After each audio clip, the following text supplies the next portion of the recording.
E aí pessoal, eu sou Eduardo Jardim e esse é mais um Jogo Falado. É o primeiro de 2023, segundo, depende da hora que você tá vendo aí, não sei. Porque já saiu os shorts da apresentação dele.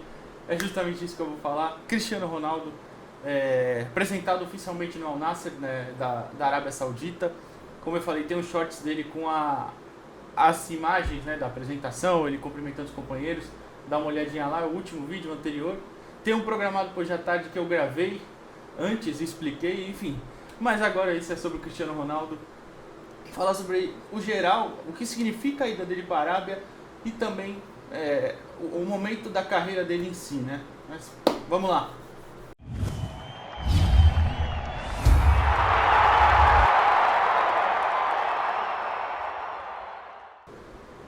Acho que eu prefiro começar falando da parte boa, né? Talvez. Não que tenha alguma parte ruim, mas enfim. Claro, é tudo a minha visão, não tem certo ou errado, mas enfim. A parte boa, acho que a gente já vê na apresentação a alegria das pessoas, muitas crianças também. Eu vou tentar colocar as imagens desse vídeo passando aí. A alegria das crianças em verem um jogador do tamanho do Cristiano Ronaldo indo para lá, né, para uma liga bem menor.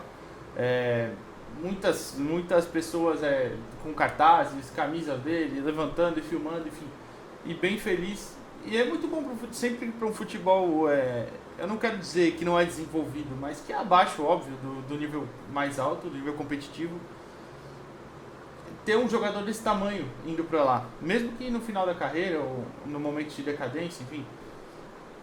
Isso é uma parte muito boa, é claro. Os motivos podem ser obscuros, né? A gente sabe, toda a ditadura que envolve o país, o dinheiro do petróleo no geral, esse tipo de problema. Enfim, tentar deixar isso um pouco de lado, apesar de não ser certo, mas enfim. A questão do dinheiro, é claro, para ele, é evidente que é espetacular. É um salário já contando aí com bônus de metas comerciais já fechadas com a equipe dele também, do Cristiano. O salário é 200 milhões de euros, de dólares. Eu até abri a matéria aqui do Globo Esporte para não falar besteira. Contrato até 2025, que ele vai ter 40 anos. São 200 milhões de dólares com acordos comerciais. Uma casa de luxo em Riad. Livre de impostos desse dinheiro. São rios de dinheiro realmente. Não que ele precise também, mas enfim, quem sou eu para julgar o quanto ele precisa ou não mais de dinheiro, o quanto ele quer ou não mais. Enfim, isso aí é de cada um. Mas é fato que isso deve ter pesado na decisão dele. Tá falando ainda aqui na matéria do GE que tem outros acordos encaminhados que podem chegar até 500 milhões de dólares. É muito dinheiro, vai falar o quê? E, enfim, são questões aí que pesam para o jogador, é claro, por mais que ele já tenha estabelecido a sua vida financeira toda. Ele mesmo fala que na Europa já fez tudo que tinha para fazer, né, em questão de conquistas. Na apresentação ele falou isso. Então, aí deve ter pesado. Ele fala de desafio, de ir para uma liga que ele sabe que é competitiva, mas não é verdade. A gente sabe que o melhor time talvez seja o Al Hilal, que de vez em quando chega no Mundial de Clubes, até dá um trabalho ali, mas é o máximo, né? O próprio Al Nassr não está na Champions League Asiática nesse ano, não está nessa temporada. Então uma liga competitiva a menos, que é um nível um pouco mais alto do que a Liga Nacional, é claro, mas é uma liga competitiva a menos, enfim. Ele falou na apresentação que recebeu proposta de clubes brasileiros. Imagina só, como seria legal o Cristiano Ronaldo jogando aqui, mas claro, o dinheiro não deve ter nem chego perto desses vencimentos dele lá. Enfim, agora eu vou passar uma parte ruim. É normal, todo jogador tem uma queda, um declínio físico, técnico, principalmente a partir de uma certa idade. Mas a do Cristiano talvez tenha sido muito acentuada, porque justamente pelo nível de que ele saiu. Ele já não estava tão bem na Juventus, é verdade, mas estava lá marcando seus gols ainda. O time era montado para ele, é verdade também, mas quando ele não jogava, muitas vezes a Juve não conseguia se resolver, dependia muito dele. E no United também foi tentado fazer isso na primeira temporada, ele já não foi tão bem. Eu já acho que ele não foi tão bem. Vejo muita gente falando que ele foi muito bem. Eu já acho que ele não foi tão bem na primeira temporada no United. Mas, de novo, ainda marcou seus gols. Eu tenho até anotado aqui no meu caderno. Ele fez na última temporada 39 jogos e 24 gols entre United e seleção portuguesa. São números legais, abaixo dos números estratosféricos que ele costumava colocar no Real Madrid, mas essa fase foi o auge dele, é normal que não tenha mais, mas ainda são números bons. Nessa temporada ele já estava com 23 jogos e 6 gols só, contando também Portugal, Copa do Mundo, enfim. Então é uma queda muito brusca, fato. Não vai apagar a história dele, é claro que não, isso jamais. Ele é um jogador histórico, talvez seja um dos maiores, talvez não, é um dos maiores da história do Real Madrid, que é um clube gigante. Do United também. É o maior artilheiro da história do Real Madrid, ele tem mais gols do que jogos pelo Real Madrid. Então, você já vê o tamanho dele.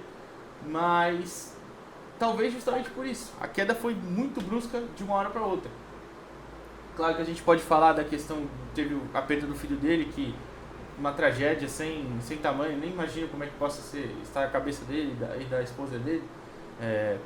A família no geral, né, acontecer isso, mas tentando tratar só mais dentro de campo, afetou demais. Se foi isso também, claro que deve ter sido, mas acho que o declínio físico também é normal, acontece e dá pra ver ali. Ele tá perdendo alguns gols que ele não costuma perder, desde a temporada passada já, isso por Portugal também, não só pelo United. Pegou banco, teve algumas atitudes bem feias, como ele sair do estádio por 2 vezes, uma vez na pré-temporada e outra vez no jogo contra o Tottenham, né, se eu não estou enganado. Discussões ali com o Erik ten Hag, a entrevista que ele deu antes da Copa do Mundo, rompendo completamente com o United. O United inclusive demitiu ele por isso, né, dispensou ele, rescindiu o contrato por isso.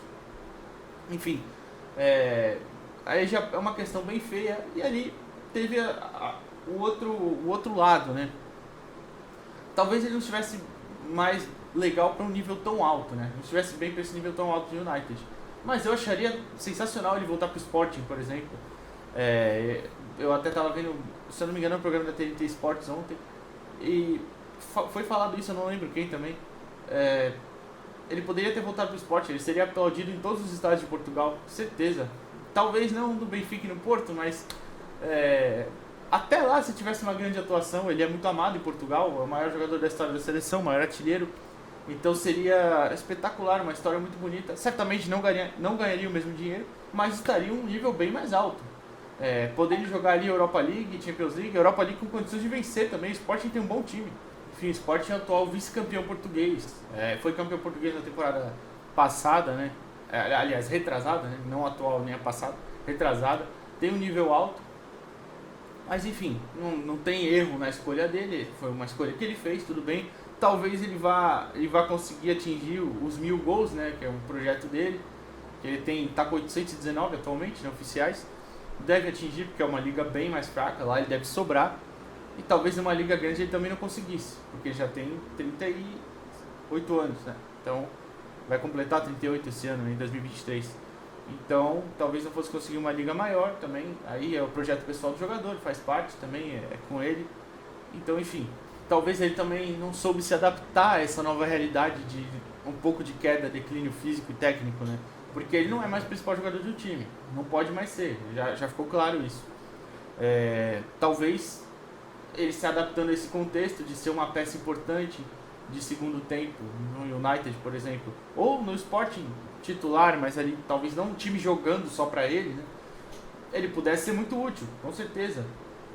Um dirigente do Eintracht Frankfurt, né, disse que ele foi oferecido e a diretoria não quis abrir negociação.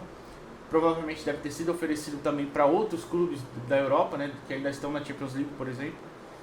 Enfim, mas ele poderia se adaptar a esse contexto de ser um reserva muito útil, um reserva de luxo até, ou um titular, mas que não principal peça do time. Talvez ele não queira se adaptar a essa posição também, mas enfim, acaba que aí ele vai para uma liga muito menor, uma liga que nem tem direitos comerciais vendidos, precisa arrumar acordo, ainda não tem, nem sei se vai ter, então fica bem difícil de acompanhar também, né? Mas enfim, é um dos maiores jogadores aí da história que infelizmente termina a carreira numa queda livre grande, numa liga pequena, mas que, repito, não tem nada de errado nisso. Se ele escolheu ganhar dinheiro e fazer mais gols de forma fácil, que certamente ele vai fazer lá, vai sobrar, como eu já disse. E um ataque com ele e Aboubakar, por exemplo, no Al Nassr, vai render muitos gols com certeza. Enfim, não tem certo ou errado, é só uma análise mesmo. A gente fica triste porque gostaria de ver um grande jogador ainda em alto nível, mas acontece também. Ele ainda diz que pretende seguir na seleção portuguesa, né? Então também tem que ver como é que vai ser a convocação dele ou não. enfim. Mas é isso. Se você gostou, deixa o seu like, comenta o que você acha. Valeu!